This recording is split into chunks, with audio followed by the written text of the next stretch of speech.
יברכך אדוני וישמרך.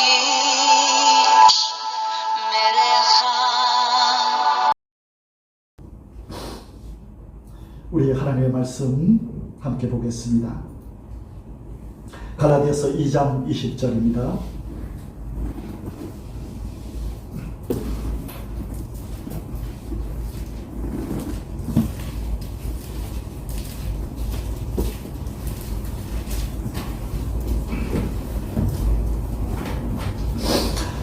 우리 하나님 말씀 갈라디아서 2장 20절, 요 하나님께서 응답하시는 기도, 오늘 마지막 네 번째 시간입니다.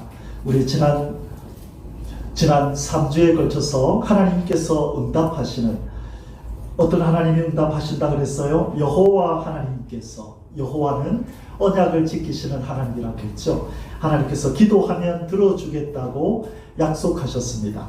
그런데 하나님이 듣지 않으시는 이유들이 있다고 말씀드렸고요. 그리고 하나님이 들으시는 기도가 있다. 그러면서 두 가지 기도를 말씀드렸습니다. 첫째는 하나님의 무엇과 무엇을 위하여 기도하는 기도를 들으신다 그랬죠. 하나님의 뜻과 성기를 위해서 기도하는 기도를 들으신다. 그리고 지난주에 어떤 기도? 하나님의 말씀에 순종하는 자의 기도를 들으신다. 그리고 오늘 이제 마지막 세 번째로 하나님은 어떤 사람의 기도를 들으시냐면 자신을 죽이는 자의 기도를 들으십니다. 자신을 죽인다. 자아를 죽인다. 정과 욕심을 쳐서 죽이고자 애쓰는 사람. 사단적인 요소들을 다 꺾어내고 도려내고 예수 그리스도의 형상에 이루고 싶어서 몸부림치는 사람. 날마다 자기를 쳐서 복종시키는 그 사람의 기도를 들으시겠다고 말씀하셨습니다. 그래서 오늘 제목의 말씀이 자신을 죽이는 자의 기도를 여호와 하나님께서 응답하신다. 오늘 제목의 말씀입니다. 오늘 본문을 함께 읽겠습니다. 갈라디아서 2장 20절, 내가 그리스도와 함께 십자가에 못 박혀 그런즉 이제는 내가 사는 것이 아니요 오직 내 안에 그리스도께서 사시는 것이라. 이제 내가 육체 가운데 사는 것은 나를 사랑하사 나를 위하여 자기 자신을 버리신 하나님의 아들을 믿는 믿음 안에서 사는 것이라. 아멘. 사도 바울은 자기를 죽이는 자였습니다. 본문에도 나오겠지만 나는 날마다 죽노라, 나는 날마다 죽노라 그렇게 고백하며 자신을 철저하게 죽이면서 살았던 믿음의 사람이 바로 사도 바울입니다. 그의 신앙의 고백이 바로 그래서 이것입니다. 이제는 내가 사는 것이 아니요 내가 죽고 있다. 나는 죽였다. 나를 십자가에서 나를 죽였다. 그러므로 내 안에 사는 것은 이제 내가 아니라 누구다? 그리스도께서 사시는 것이다 라고 고백하는 것이에요. 하나님은 우리 모두가 이 고백을 하기를 원하세요. 그런데 그 고백이 입술만의 고백이 아니라 삶으로 표현하는 고백이기를 원한다는 거예요. 교회를 조금 다닌 사람은 누구든지 이 구절을 잘 알아요. 암송하는 사람도 많아요. 그러나 이것을 삶으로 살아내고 입술만의 고백이 아니라 삶으로 생활로 고백하는 그 신자들을 하나님은 보고 싶어 하시는 것입니다. 말과 혀로만 사랑하지 말고 오직 행함과 진실함으로 하라 하신 것처럼 하나님을 향한 우리의 사랑도 말과 혀로 표현되면 그것으로 끝나면 안 되고 행함이 있어야 된다고 말씀하신 것처럼 주님 이제 내가 죽었고 예수님이 내 안에 사십니다 라고 하는 이 신앙의 고백도 우리 입술만의 고백으로 끝나면 안 된다는 거예요. 이런 삶이 나타나야 된다는 것입니다. 오늘 이 말씀을 통하여 나는 죽고 예수 그리스도가 저와 여러분 속에서 살아나고 온전히 그분만 살아나는 역사가 있으시기를 주의 이름으로 축원합니다. 아멘. 성도요, 당신은 누구입니까? 제가 서론적인 말씀으로 제 자신에게 또 여러분에게 이렇게 묻습니다. 성도요, 거룩한 무리요, 당신은 누구입니까? 여러분에게 누군가가 당신은 누구입니까? 물으면 뭐라고 대답하시겠습니까? 여러 가지 할 말이 있죠. 이름을 대면서 예 저는 박종규 목사입니다. 예 저는 누구입니다. 누구 엄마입니다. 그렇게 대답할 수 있을 텐데, 성도여 당신은 누구입니까? 앞에 성도가 붙을 때는 대답이 달라져야 돼요. 거룩한 무리여 이 뜻입니다. 성도와 뜻이 뭐라고요? 거룩한 무리여 당신은 누구입니까? 물을 때 이렇게 고백해야 됩니다. 날마다 거룩한 변화를 위해 몸부림치며 거룩한 신랑을 기다리는 사람입니다. 여러분 그렇게 대답하셔야 돼요. 세상에 어떤 사람도 이렇게 대답하지 않아요. 또 수많은 그리스도인들이 있지만 이렇게 고백하고 선뜻 대답하는 이가 그리 많지 않아요. 하나님은 그러나 우리 주님은 이 시대에 이러한 대답을 선뜻 주저함 없이 지체함 없이 고백하는 자들을 찾고 이러한 자를 예수 그리스도의 신부라 부르시는 것입니다. 뭐라고 고백해야 된다고요? 날마다 거룩한 변화를 위해 몸부림치며 거룩한 신랑을 기다리는 사람입니다. 그리고 두 번째로 뭐라고 고백해야 되나요? 성도의 당신은 누구입니까? 날마다 거룩한 변화를 위해 몸부림치며 거룩한 도성을 향해 걸어가는 사람입니다. 하나님의 나라, 이 땅에 세우실 천년왕국과 이후에 우리가 올라가게 될 무궁천국으로 그 거룩한 도성을 향하여 걸어가는 순례자입니다 라고 고백해야 된다는 거예요. 예수의 신부입니다. 나는 순례자입니다. 이 지구 땅은 내가 살 곳이 아닙니다. 죄 많은 이 세상은 내 집 아닙니다. 허무하고 황망한 일들만 가득 찬 죄악과 어둠으로 가득한 이 땅은 내가 살 곳이 아닙니다. 나도 이 땅의 백성이었는데 우리 하나님이 독생자 아들을 죽여서 이 땅에서 나를 건져내셨어요. 저 하늘나라의 백성 삼아주셔서 나는 이제 저 거룩한 도성을 향하여 걸어가고 그 나라에 합당한 사람으로 몸부림치며 나는 변화되어 가고 있습니다. 내 힘으로 할 수 없기에 성령님이 오셔서 내 안에서 나를 도우시고 계셔서 나는 반드시 이 길에서 승리할 거고 나는 반드시 거룩한 예수의 신랑으로 신부로 그리고 저 거룩한 도성의 백성으로 나는 변화될 것입니다. 이렇게 고백하는 것이 바로 성도이고 이대로 이루어질 줄을 믿습니다. 예, 여러분은 몸부림치셔야 됩니다. 주저앉아 있으면 안 돼요. 움직이는 사람은 한 걸음이라도 내딛는 사람은 시간이 지나면 멀리까지 갈 수 있지만 주저앉아버린 사람은 천년만년이 지나도 늘 제자리입니다. 성도는 전진하는 사람이에요. 멈춰있지 마세요. 말씀도 열심히 배우시고 열심히 예배하시고 더 나은 여러분의 모습을 위하여 걸어가십시오. 주님은 바로 그런 우리를 기대하십니다. 어제와 다른 오늘과 다른 내일 일신 우일신 매일매일 새로워지기를 아버지가 바라는 거예요. 여러분 부모님들이 자식에게 바라는 게 뭘까요? 이제 막 태어난 아기를 보면서 얘가 커서 언제 돈 벌어오려나 그게 기쁨일까요? 갓 태어난 아이에게 부모는 뭘 바라죠? 얘가 언제 일어나서 걸을까? 얘가 언제 말을 하며 나보고 아빠 엄마라고 할까? 성장하기를 기다려요. 하나님도 우리가 성장하기를 기다리신 줄 믿습니다. 어느 단계까지? 예수 그리스도의 거룩한 형상까지 우리가 자라가기를 원한다는 거예요. 그냥 교회 와서 예수 믿고 아멘 아멘 하고 예배 드리는 것으로 너 내 백성 되었다라고 만족하지 않아요. 그 어린아이의 모습을 버리고 예수님의 장성한 분량에 이르기까지 생각하는 것이 예수님 같고 말하는 것이 예수님 같고 행하는 것이 예수님 같아질 때까지 우리의 변화를 하나님은 기대하시는 줄을 믿습니다. 그래서 몸부림치면서 거룩한 변화를 위해서 그렇게 애쓰고 노력하고 성령님에게 우리를 의탁하는 믿음의 사람들이 되시기를 주의 이름으로 축원합니다. 아멘. 성도는 누구입니까? 성도는 누구냐면 나는 죽고 내 안에 예수 그리스도께서 사는 사람입니다. 누구는 죽고 나는 죽고 내 안에 예수 그리스도가 사는 사람이 바로 성도입니다. 이제 우리는 아무한테나 성도란 말을 붙이면 안 됩니다. 구별해야 됩니다. 교인이 있고 성도가 있습니다.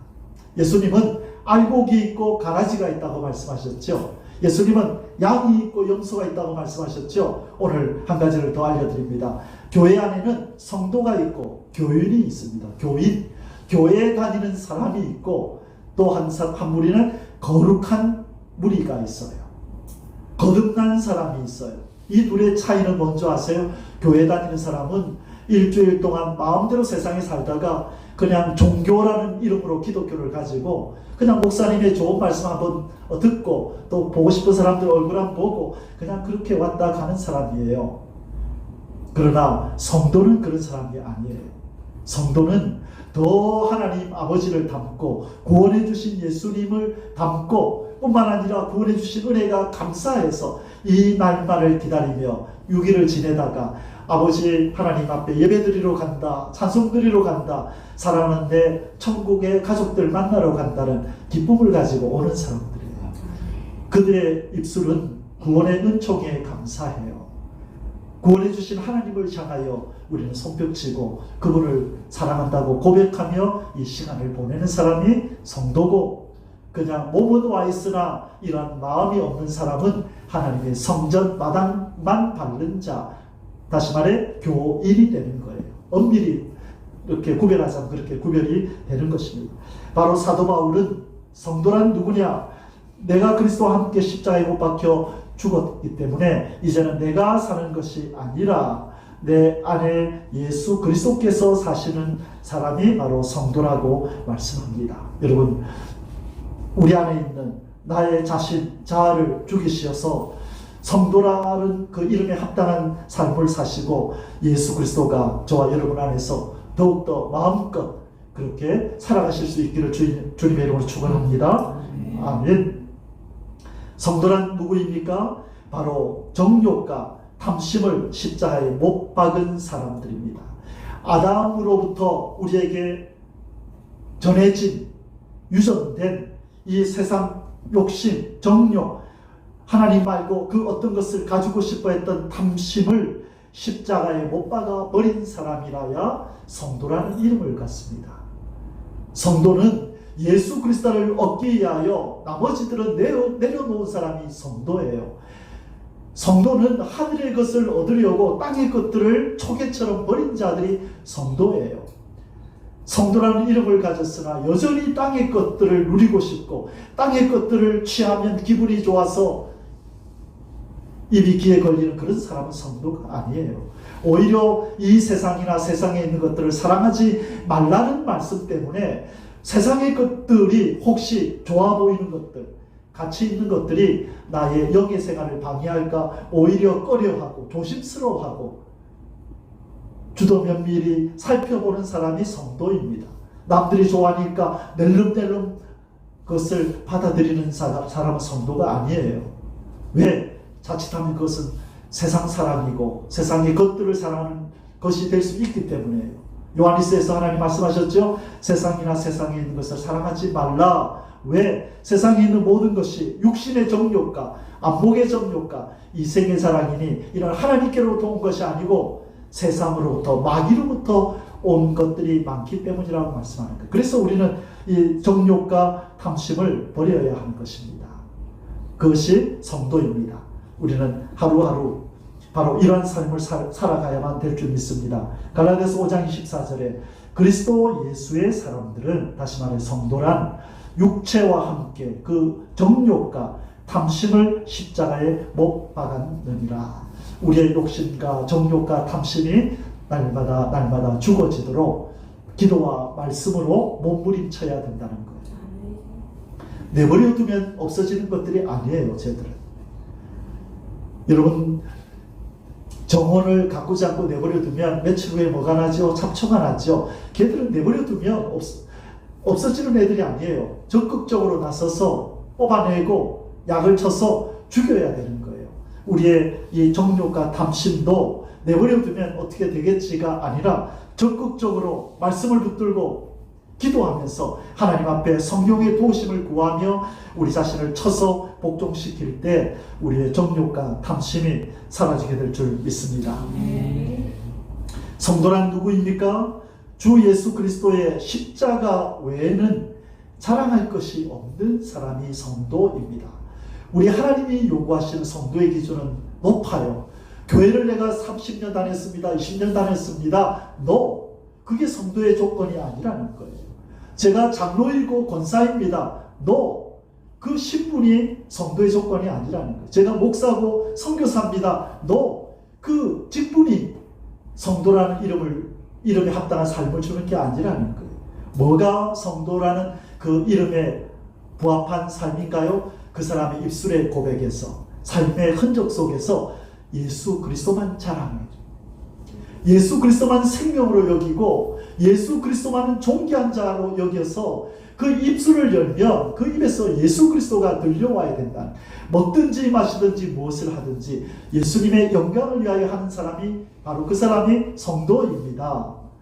우리가 이 땅에 사는 동안에 먹고 마셔야죠. 일도 하고 사람도 만나고 운동도 하고 이 세상 삶을 살아가지만, 그러나 세상 사람들과 다른 점이 뭐죠? 그 목적이 누구여야 한다고요? 예수 그리스도, 십자가에서 달려 죽으신, 우리에게 영원한 소망과 생명을 주신 그 예수님 때문에 해야 된다는 거예요. 그게 세상 사람들과 우리가 달라요. 동일한 음식을 먹고 동일한 옷을 입고 동일한 일을 하고 그렇게 살지만, 그러나 무엇을 하든지 목적이 뭐냐? 이게 바로 성도냐? 세상 사람이냐? 하나님의 자녀냐? 마귀의 자녀냐가 결정되는 것이에요. 믿습니까? 예, 성도는 주 예수 그리스도의 십자가 외에 나의 모든 죄를 씻어주신 그 예수님의 십자가를 자랑하고 그분의 생명의 이름을 자랑하는 자가 되어야 하는 것입니다. 바로 사도 바울, 믿음의 선배는 이렇게 고백하는 것입니다. 갈라디아서 6장 14절에 그러나 내게는 우리 주 예수 그리스도의 십자가 외에 결코 자랑할 것이 없으니 그리스도로 말미암아 세상이 나를 대하여 십자가에 못 박히고 내가 또한 세상을 대하여 그러하니라. 아주 귀한 고백을 합니다. 예수님 때문에 자기가 세상을 다 대하여 십자가에 못 박혔대요. 그 말이 뭐냐? 나는 죽었다. 누구를 대하여? 세상을 대하여. 세상이 나에게 아무리 좋은 거 준다 그래도 나는 반응 안 해. 나는 세상에 대해서 죽었기 때문이야. 그 말이에요. 세상이 나를 아무리 슬프게 해도 난 슬퍼하지 않아. 왜? 세상과 나는 이제 별개야. 나는 하나님이 주시는 것으로 기뻐하고 하늘의 일 때문에 슬퍼하고 울 거야. 세상아, 너는 나에 대해서 죽었고 나도 너를 대하여 죽었다. 너는 이제 나를 어떻게 못해? 너희가 어떤 것을 가져온들 나를 유혹 못해.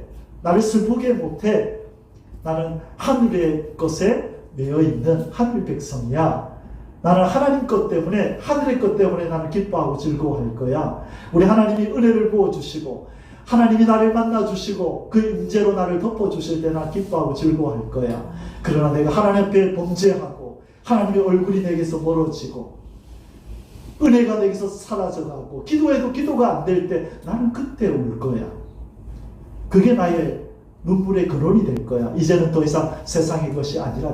그래서 사도 바울은 이 세상이 줬던 모든 것들을 다 어떻게 했다고요? 뭐처럼 버렸어요? 배설물처럼, 똥처럼 버렸다. 그런 표현을 쓰잖아요. 예수 그리스도와 그 십자가를 생각하니까 내가 세상에서 얻었던 이 모든 것들이 부질없고 다 소용없다는 걸 알게 돼서 나는 모든 것을 배설물로 버리노라. 여러분, 설교가 너무 강한가요? 너무 가격한가요? 아니요. 하나님은 바로 이러한 사고를 가진 사람을 좋아하시더라고. 사도 바울 보세요. 하나님이 이런 사람을 사용하잖아요. 이 시대에는 세상에도 한 발 딛고 하나님께도 한 발 딛는 교인을 찾는 게 아니에요. 이제는 심판날이 다가오고 예수님이 알곡을 거두러 오시는 이때는 온전한 알곡이 돼 있어야 농부의 손에 추수가 되어서 상자에 들어가서 극상품 제품이 되는 거지. 어정쩡하게 모습은 갖췄는데 벌레가 먹어 있고 크기가 작아서 상품에 쓰지 못하고 말라 비틀어져 있는 것들은 농부의 기쁨이 아니에요. 오늘은 이 시대는 우리가 정말 주님의 알곡된 성도인가?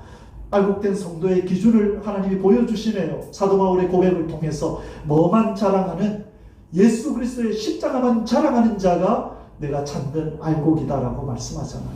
그래서 뭐 때문에 울어야 돼요? 내 삶을 돌아보면 왜 나는 예수님 말고 다른 것 때문에 이렇게 울고불고 하지? 왜 다른 것 때문에 나는 두려워하지?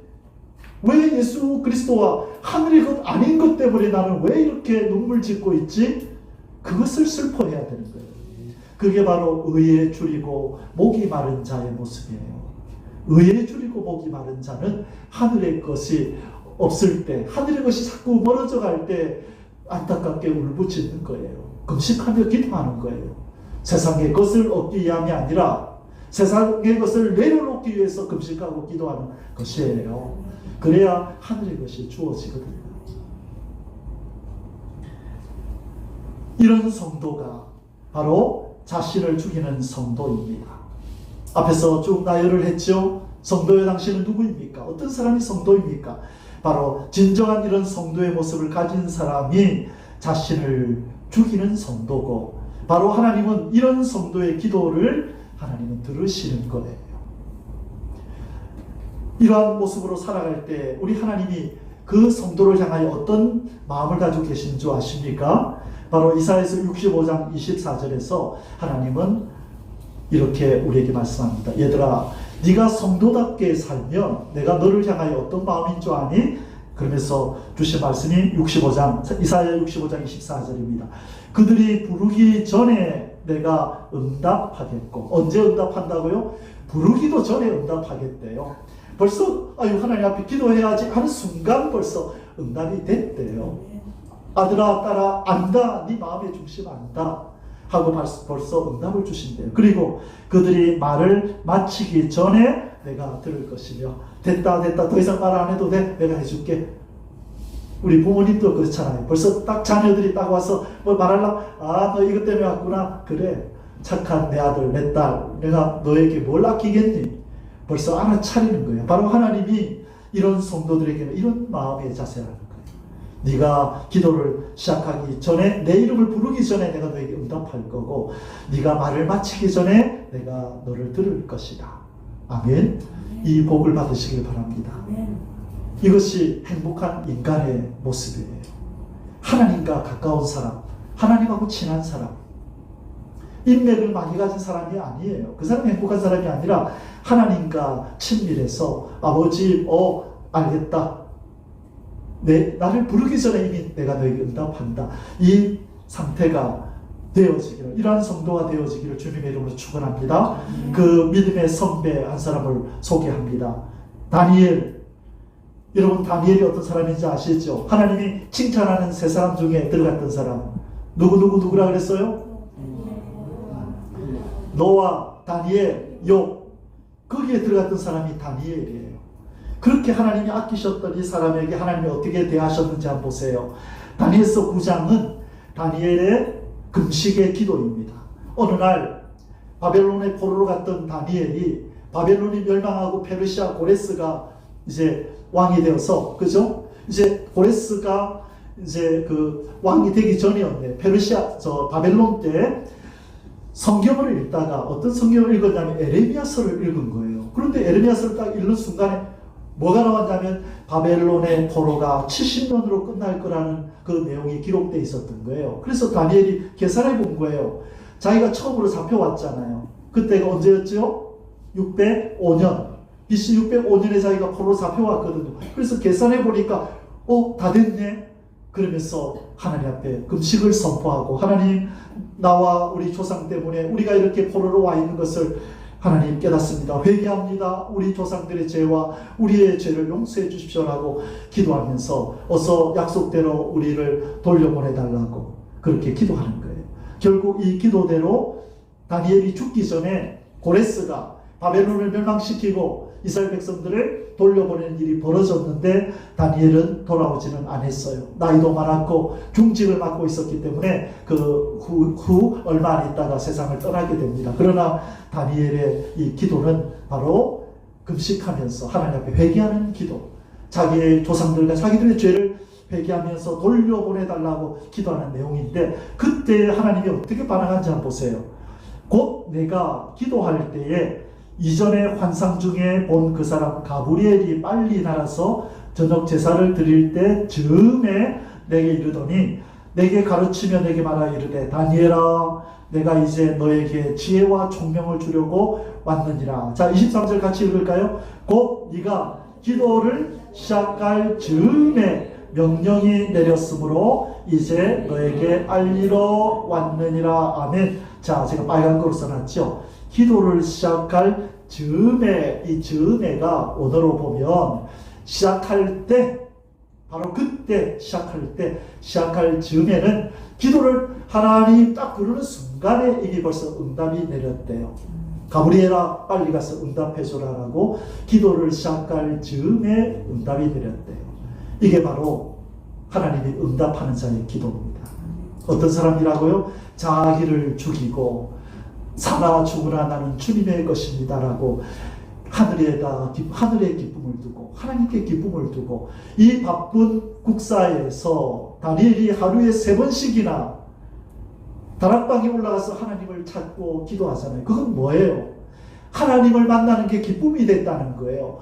하늘에 계신 하나님을 만나는 것이 그의 삶의 큰 기쁨이고 소망이고 목적이고 삶의 모든 것이었다는 거예요. 그러한 자의 기도를 어떻게 하나님이 안 들으시겠어요? 이러한 자의 기도는 기도를 시작할 즈음에 응답이 돼요. 아멘이십니까? 이 복을 받기를 원하십니까? 예, 그러면 우리가 자아를 죽이는 삶을 살아야 돼요. 하나님 말씀에 순종하며 살고 싶어요. 이것이 우리의 기도가 될 때에 우리의 기도는 하나님이 시작할 즈음에 들으시는 그런 기도가 되는 줄 믿습니다. 아멘. 구체적으로 그러면 자신을 죽이는 삶이란 무엇입니까? 사도가 우리 나는 날마다 죽노라라고 고린도전서 15장 31절에 이렇게 말씀합니다. 형제들아 내가 그리스도 예수 우리 주 안에서 가진 바 너희에 대한 나의 자랑을 두고 단언하노니 나는 날마다 죽노라. 나를 쳐서 복종시키노라. 내가 너희들에게 말씀을 전한 후에 내가 내 자신을 죽이지 못해서 내가 구원에서 떨어질까? 내가 하나님께서 주시는 상급을 받지 못하고 내가 그런 안타까운 처지가 될까? 내 자신도 두려워서 내 자신을 날마다 쳐서 복종시킨단다. 아주 훌륭한 사역자의 모범입니다. 사역자는 성도들을 향하여 뭘 가르치고 설교하는 일만 하는 사람이 아니에요. 누구보다도 먼저 자기가 예수님을 닮기 위하여 몸부림치며 날마다 자기를 죽이는 사람입니다. 그 사람이 좋은 목회자고 좋은 지도자입니다. 여러분이 지도자를 볼 때 그런 눈으로 봐야 돼요. 능력을 바라고 큰 소리치고 좋은 지식을 학벌을 가지고 있다고 좋은 지도자가 아니라 바로 사도 바울처럼 말로만이 아니라 그의 삶으로 주님 닮고 싶어서 날마다 자기를 쳐서 복종시키는 삶의 목적을 여기다 두고 살아가야 그 사람이 하나님이 기뻐하는 하나님의 종이고 하나님의 성도들인 줄 믿습니다. 여러분, 저 성도가 훌륭한 성도다, 장로님이래, 돈 많대, 아주 권력도 있대, 그게 아니에요. 꼬부랑 할아버지 할머니라 할지라도 그 마음속에 참된 신앙이 있고 그 간절한 기도의 눈물 속에 예수님 닮고 싶어요, 예수님 더 사랑하고 싶어요, 그 기도가 어려 있다면 그분을 존경하세요. 성경에도 그렇게 말했어요. 여호와를 경외하는 자를 존중해라. 돈 많은 자, 권력 있는 자를 존중하는 게 아니에요. 어떤 보잘것없이 가진 것 없고 이것저것 누리는 게 없다 할지라도 하나님을 경외하는 그 사람을 우리는 존중하고 아끼고 귀하게 여겨야 될 줄 믿습니다. 우리 간단하게 3가지만 살펴보겠습니다. 자신을 죽인다는 것이 뭐냐? 첫째, 자신을 죽인다는 것은 철저하게 하나님의 주권을 인정하는 삶을 사는 것입니다. 자, 한번 따라하겠습니다. 철저하게 하나님의 주권을 인정하는 삶. 이게 바로 자신을 죽인다는 거예요. 뭐죠? 내가 주인이 아니라 나의 삶의 주인, 내 모든 소유의 주인은 하나님입니다 라고 고백하는 게 자기를 죽이는 거예요. 그러면 내 것인데 아까워 하는 것은 자기가 안 죽은 거예요. 주권이 자기에게 있는 거고 그 사람은 안 죽은 사람이에요. 자기가 죽은 사람은 자기가 없어요. 왜? 예수 그리스도가 안에 사시니까. 그 사람은 무슨 말이냐면 나의 모든 것은 하나님 것입니다 라는 고백이 된 사람이라는 거예요. 그것이 바로 자기를 죽이는 첫 단계입니다. 그래서 고린도전서 6장 19절 20절을 모르는 사람은 자기를 죽이는 사람이 아니에요. 여러분, 많은 성도들의 감정을 듣고 이야기를 듣는데 많은 신앙생활을 잘해요. 교회도 열심히 다니고 새벽기도도 안 빠지고 헌금생활도 잘하고 봉사도 잘하는데 뭐가 안 돼 있냐면 이게 안 돼 있는 거예요. 자기의 것을 가지고 하나님 앞에 드린다고 생각하는 거예요. 그래놓고 헌신했다라고 얘기하는 거예요. 내가 하나님 앞에 많이 드렸다라고 얘기하는 거예요. 아니에요. 틀렸어요. 자기 것까지 드린 것이 아니라 하나님이 맡겨두신 것으로 하나님이 달라 하시는 거예요.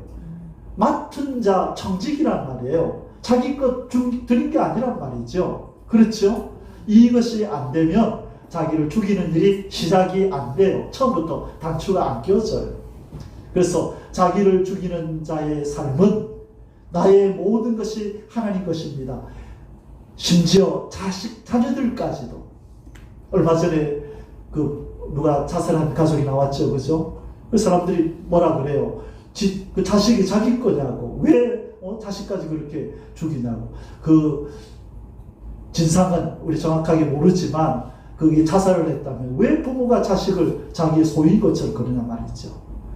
아니죠. 근데 그분이 예수를 믿는 사람인지 아닌지는 모르지만 예수를 믿는 사람들도 여러분 그런다는 거 아십니까? 그 증거가 뭔지 아세요? 자녀가 고3이 되면 교회를 가지 말아요. 왜? 공부해야 되니까. 좋은 대학 가야 되니까 1년 동안은 교회 가지 말해. 장로님이 그렇게 말하고 권사님이 그렇게 말한다고요. 여러분 다른 성도입니까? 아니죠. 왜 자녀가 자기 거라고 생각해요? 하나님이 맡겨둔 건데. 누구야? 내 자녀 믿음으로 잘 키워라 하고 맡겨뒀으면 신앙으로 키워야지. 왜 세상 사람들처럼 좋은 대학 가고 봐야 된다고. 좋은 대학 가래. 그러면 그 친구가 좋은 대학 가서 하나님 잘 믿을까요? 아니요. 대학은 만만치가 않아요. 성인이 돼서 어른이 된다는 건 만만치 않다고요. 그러니 그 전에 말씀을 잘 가르쳐서 신앙을 키워놨어야죠. 그렇죠? 그런데 장로님이고 권사님 되시는 분이 그렇게 하고 있단 말이에요. 그것은 뭐가 안 된 거예요? 주권을 인정해드리지 않는 것이고 그러한 삶은 하나님 앞에 자기를 죽이는 삶이 아니에요. 너희는 너희 것이 아니라 값으로 산 것이 되었다. 고린도전서 6장 19절 20절에 너희 몸은 너희가 하나님께로부터 받은 바 너희 가운데 계신 성령의 전인 줄 알지 못하느냐? 너희는 너희 자신의 것이 아니라 값으로 산 것이 되었으니 그런즉 너희 몸으로 하나님께 영광을 돌리라. 이 구절을 아멘 하면서부터 자기가 죽어지는 거예요. 이렇게 고백했는데 왜 자꾸 나는 내 것이냐 고집하지? 왜 아집을 부리지? 왜 움켜질라 그러지? 왜 하나님 앞에 드리는 게 아깝지? 그거는 왜냐하면 주권이 자기에 있는 거예요. 아무리 내가 신앙이 있다 없다 말해도 내 마음속에서 하나님 앞에 뭔가 드리고 하는 것이 아까워진다? 그건 자기가 주인이고 자기 것이라는 바로 고백이 되는 거예요. 그럴 때 우리는 울어야 되는 거예요. 왜 나는 이 말씀대로 내가 안 사라지지? 왜 내 사고방식은 여전히 이 말씀처럼 안 되지? 하나님이 무엇을 달라 한들 여러분 아깝다는 마음이 들면 안 돼요. 생명까지도. 여러분 말씀이 나와서 말인데 제가 여러분에게 매일매일 보내드리는 말씀 하나 만들려면 7시간에서 10시간이 걸려요. 한번 컴퓨터가 에러가 나면 새벽 2시 반까지 그거 만진다고. 왜? 약속을 지켜야 되고 하나님 앞에 서운한 걸 지켜야 되니까. 근데 기뻐요. 즐거워요. 그게 얼마나 기쁜 일인지 몰라요. 왜냐하면 하나님 말씀을 내가 다루는 일이고 하나님이 내게 부탁한 일을 하는 일이기 때문에 사랑하는 성도들에게 말씀을 먹이는 일이기 때문에 기뻐요. 그런데 다른 성도들은 말씀 고맙습니다라고 메시지도 오고 이러는데 우리 교인들은 몇 명 빼고는 듣지도 않아요. 그래서 제가 그래서 오늘 아까 기도하다가 그런 마음이 왔어요. 그래서 여러분에게 벌금을 먹일 거예요. 선한 거예요. 매여야 돼요, 여러분이. 제가 하나님 말씀에 매이려고 그렇게 뜻을 딱 정하고, 저는 뭔가 뜻을 하나님 앞에 정하고 약속을 하면 무슨 일이 있어도 지키는 그런 그렇게 살려고 노력해 왔거든요. 그래서 제가 아예 하나님 앞에서 여러분 앞에 선언을 한 거예요. 1189일 동안 매일매일 한 장씩 말씀을 요리해서 드리겠다고. 그런데 저는 지키려고 모든 삶을 여기다 다 맞췄죠. 새벽에 일찍 일어나서 도서관에 올라가서 집중해가지고 준비해가지고 내려와서 여기서 몇 시간을 들여 또 녹화해서 또 올려서 여러분에게 보내는데 듣는지 아니 듣는지. 그래서 이제 다음 주부터 지난 며칠 동안 놔두고 오늘 제가 아까 보냈는데 돌아가시면서 들으시고 저녁에 들으시고 거기 하나님 말씀이 들어있거든요. 하나님 이 시대에 우리에 뭘 말씀하신. 그래서 하루 빠뜨리면 3,000원씩. 제가 얼마를 정할까? 1,000원 하면은 내고 말지 그럴까 해서 하루 3,000원씩 해서 저 뒤에다 다음 주에 박스 갖다 놓을 거예요. 체크리스트에서 며칠 빠뜨렸는지 딱 그 선교 헌금으로 쓰겠습니다. 바라기는 여러분 하나님 말씀을 깊이 알아야 하나님을 닮아가고 이 주권이 하나님 앞에로 드려지는 일이 벌어져요. 말씀에는 힘이 있고 능력이 있기 때문에 그렇습니다. 자신을 죽인다는 것은 바로 철저하게 하나님의 주권을 인정하는 것인데 그 일을 제일 잘하신 분이 누구예요? 바로 예수 그리스도시죠. 그분이 마지막 이 겟세마네 동산에서 뭐라고 기도하셨어요? 나의 뜻대로 마옵시고 누구의 뜻이 이루어지이다. 아버지의 뜻이 이루어지기를 원합니다. 미래를 아시는 분이라 내일 아침이면 어떤 일이 일어날지를 예수님은 아세요. 여러분 왜 이 빨간 옷을 입은지 아세요? 예수님이? 저도 그냥 무심코 지나가다가 왜 저 그림에 예수님이 빨간 옷을 입고 있을까? 여러분 아십니까? 왜 겟세마네 동산에 기도하시는데 빨간 옷을 입고 있을까요?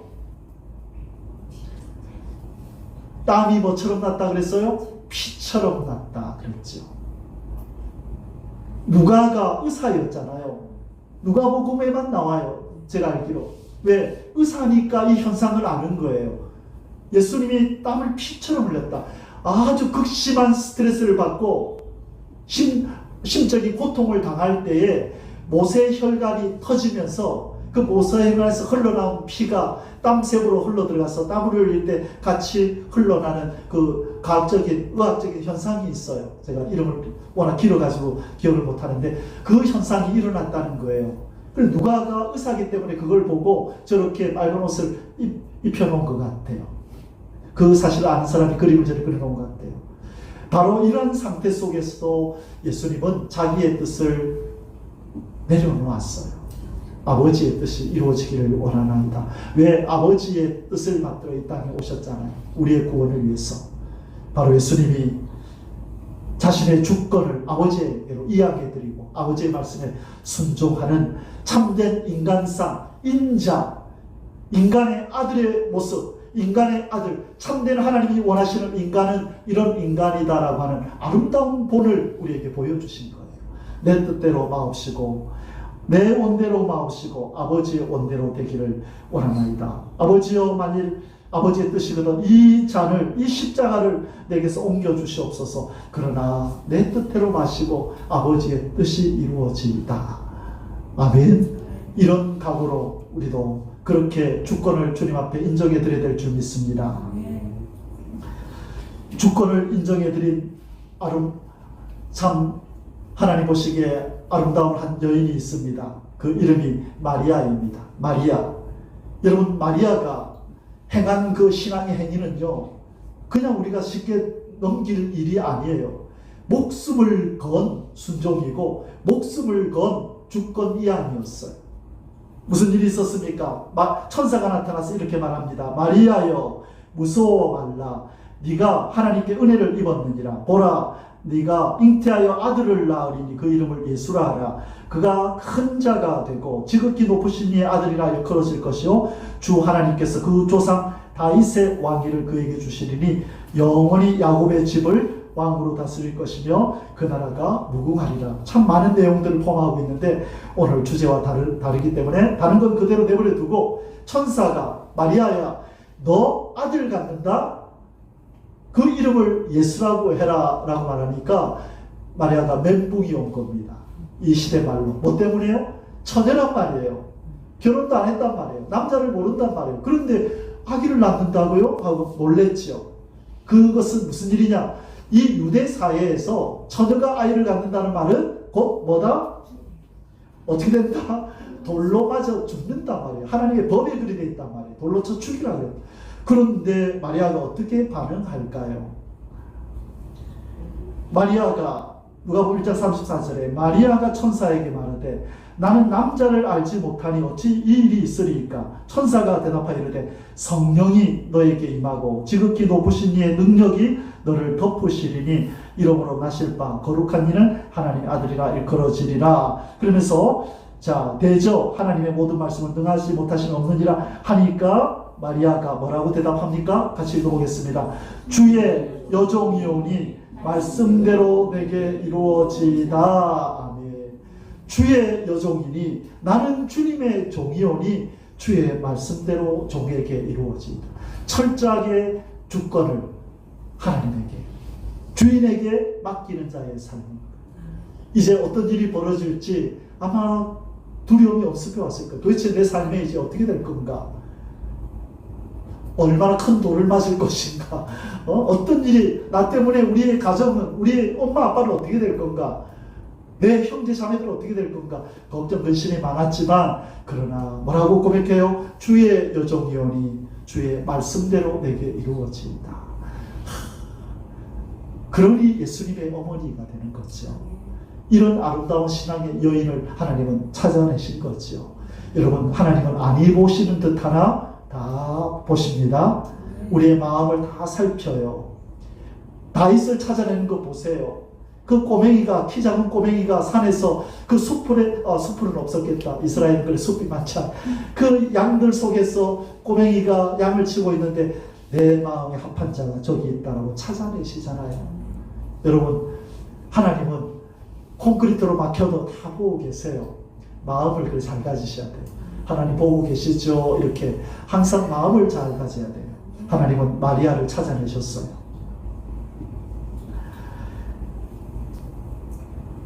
자, 우리도 이 예수님처럼, 마리아처럼 내 뜻이 아니라 주님의 뜻이 이루어지기를 소원하는 그런 하나님의 사람들이 되기를 주님의 이름으로 축원합니다. 아멘. 자, 우리가 이제 두 번째로 자신을 죽인다는 것이 무엇인지를 알아야 되는데 시간이 많이 갔지만 짧게 하고 빨리 마치도록 하겠습니다. 자, 자신을 죽이는 삶은 뭐냐? 예수님을 따른 성도의 의무입니다. 자, 주권을 하나님 앞에 드리고 자신을 죽이는 것은 내가 선택사항입니까? 의무입니까? 의무입니다. 해도 되고 안 해도 되는 일이 아니라 의무라고 말씀하셨다는 거예요. 그래서 예수님이 마태복음 16장 24절에서 누구든지 나를 따라오려거든 자기를 부인하고 자기 십자가를 지고 나를 쫓을 것이니라. 자기를 부인하래요. 그 말이 뭐예요? 자아를 죽여라. 네가 펄쩍펄쩍 살아있어가지고는 나를 못 따라와. 여러분, 자기를 죽이지 않고 주님 일한다고 나선 사람들은요, 나중에 문제를 일으켜요. 자존심 상한다고 막 불끈불끈 일어나고요. 자기 안 알아준다고요. 왜 나를 몰라주냐고 일어나고. 뭐 때문에 그래요? 자아가 살아있었을 거예요. 자아가 죽은 사람은 다른 사람이 어찌 하든 간에 신경 안 써요. 주님 아시죠? 오냐? 내가 안다. 그러면 됐습니다. 다른 사람의 시선 의식 안 해요. 그들의 인정 필요 없어요. 그들의 비평, 불평도, 나를 향한 비난도 상관없어요. 예수님이 너 안다. 너는 아니야. 아, 예, 하나님 됐습니다. 그러면 그게 하나님의 사람이에요.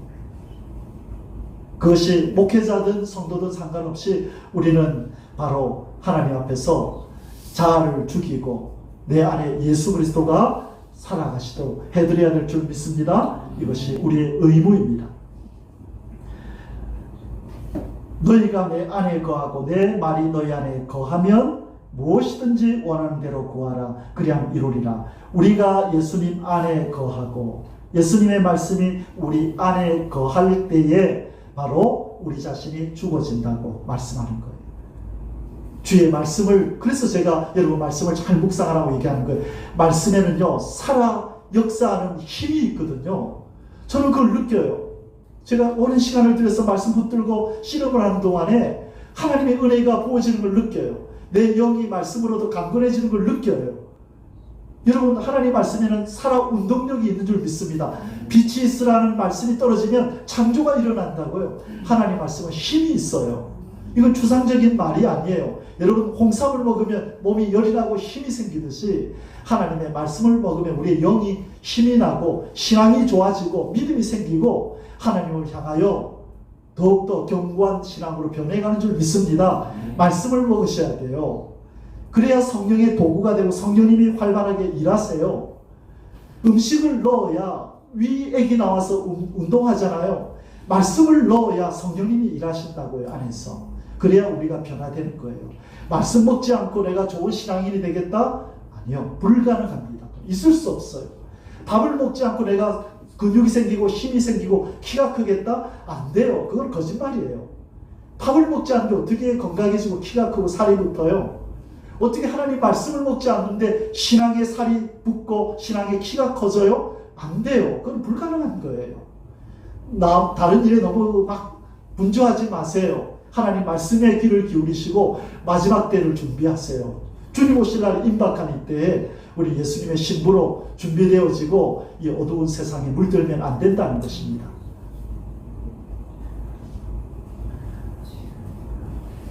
예수 그리스도는 아버지로 말미암아 사셨던 분입니다. 자기가 죽고 아버지로 말미암아 살았다고 성경은 얘기합니다. 요한복음 6장 57절에 살아계신 아버지께서 나를 보내심에 내가 아버지로 말미암아 사는 것 같이 나를 먹는 사람도 그 사람도 나로 말미암아 살리라. 참 귀한 말씀하셨어요. 예수님이 나는 아버지로 말미암아 산다. 내가 이 땅에 와서 내 삶을 사는 것, 이게 내가 사는 게 아니야. 나는 아버지로 말미암아, 아버지로 인하여, 아버지 때문에 내가 살아가. 내가 하는 말은 아버지가 주신 말이고 내가 행하는 이 사역은 아버지가 하신 사역이야. 나는 아버지로 말미암아 살아. 우리는요, 누구로 말미암아 살아야 돼요? 예수 그리스도로 말미암아 살아야죠. 예수 그리스도 때문에 살아야 되고 예수 그리스도로 인하여 예수 그리스도를 목적하여 그분이 시킨 일을 하고 시키는 말씀을 하며 살아야 예수님이 아버지로 말미암아 사신 것처럼 우리도 예수님으로 말미암아 사는 거예요. 말미암아라는 원어의 뜻은 때문에, 통하여예요. 아버지 때문에, 아버지를 통하여 내가 살듯이 나는 예수님 때문에 예수님을 통하여 예수님 주시는 힘으로 말미암아 나는 삽니다. 그게 자기를 죽이는 거예요. 이것은 성도의 의무라는 것입니다. 아버지가 내 안에서 행하신다. 그렇게 말씀합니다.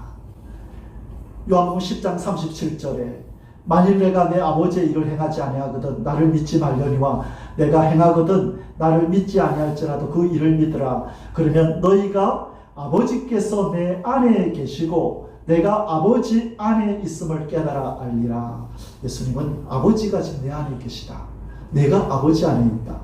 그래서 아버지가 내 안에서 아버지의 일을 하신다. 아버지의 말씀하신다. 그래서 우리 보고 똑같이 너는 십자가에서 네 자신을 죽여라. 그리고 내가 네 안에 들어가서 너를 통하여 살도록 해라. 내가 아버지와 함께 그런 삶을 살듯이 너희들은 나 때문에 그래야 된다라고 예수님 말씀하시는 거예요. 여러분, 자아를 죽이시길 바랍니다. 그 자아를 가지고 싸우세요. 자아 때문에 우세요. 왜 너는 자꾸 불끈불끈 올라오니?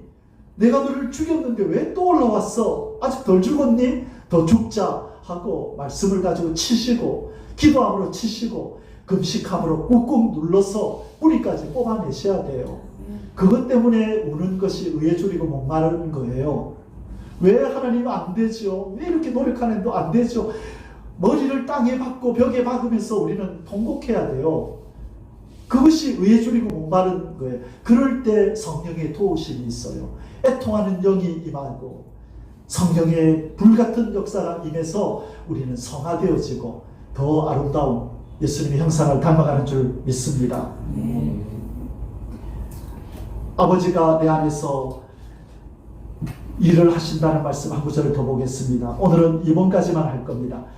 요한복음 10장 37절에서 38절에 너희가 아버지께서 내 안에 계시고 내가 아버지 안에 있음을 깨달아 알리라. 내가 아버지 안에 거하고 아버지는 내 안에 계신 것을 내가 믿지 아니하느냐? 내가 너희에게 이르는 말은 스스로 하는 것이 아니라 아버지께서 내 안에 계셔서 그의 일을 하시는 것이니라. 이 말씀이에요. 예수님이 그리 사셨어요. 우리는 내가 그리스도와 함께 십자가에 못 박혀 죽었나니 이제는 내가 사는 것이 아니요 내 안에 누가 살아야 돼요? 예수 그리스도가 사셔야 되는 거예요. 예수님은 아버지로 인하여 살고 아버지가 예수 그리스도와 함께 그 안에서 일하신 같이 이제는 우리는 예수 그리스도가 우리 안에서 일하시도록 우리는 죽어야 될 줄 믿습니다. 그게 성화입니다. 오늘은 여기까지만 하겠습니다. 시간이 많이 가서 다음 주에 요 3번 자아를 죽이는 것에 대해서, 바로 자아를 죽이는 삶은 평생에 걸친 자신과의 영적 싸움이라고 하는 것. 이 자아를 죽이는 것이 얼마나 힘든 일이고 이것을 그래서 영적 싸움이다, 전투다는 이름을 붙인 거예요. 자, 하나님이 들으시는 기도자는 오늘 어떤 자를 하나님이 들으신다고요? 자기를 죽이는 자의 기도를 하나님 들으시는 줄 믿고 여러분 말씀으로 죽이시기를 바랍니다. 기도로 죽이시기를 바라고 하나님을 깊이 묵상함으로 성령의 도우심을 구함으로 이 자아를 날마다 죽여서 사도 바울처럼 나는 날마다 죽노라는 이 신앙 고백을 가지고 살아갈 때에 오늘보다 내일보다 모레가 더 성숙해지고 거룩해지고 자아가 죽어가는 저와 여러분이 될 줄 믿습니다. 이 복이 임하기를 주의 이름으로 축원합니다. 기도하겠습니다. 하나님 아버지, 자아를 죽이는 일이 얼마나 어려운지 우리가 잘 압니다. 그러나 이 자아 죽임이 없이는 예수 그리스도가 우리 안에 살아 역사하실 수 없다라고 말씀하셨기에 우리 자신을 죽이기를 원합니다. 믿음의 선배 바울처럼 날마다 내 자신을 쳐서 죽이는 이 길을 걸어가기 원하오니 말씀으로 힘을 주옵소서. 성령의 불로 우리를 태우시고 성령의 생수를 부어서 우리의 머리에서 혼잡이 떠나고 오직 하늘을 향하여 고개를 들고 하나님 아버지와 교신을 나누며 하나님 아버지의 도우심을 구하며 이 땅을 걸어가도록 역사해 주시옵소서. 사랑하는 아버지 앞에 감사와 찬양을 드리며 우리의 생명, 우리의 왕, 우리의 주인이신 예수 그리스도의 존귀하신 이름으로 기도 올려옵나이다. 아멘.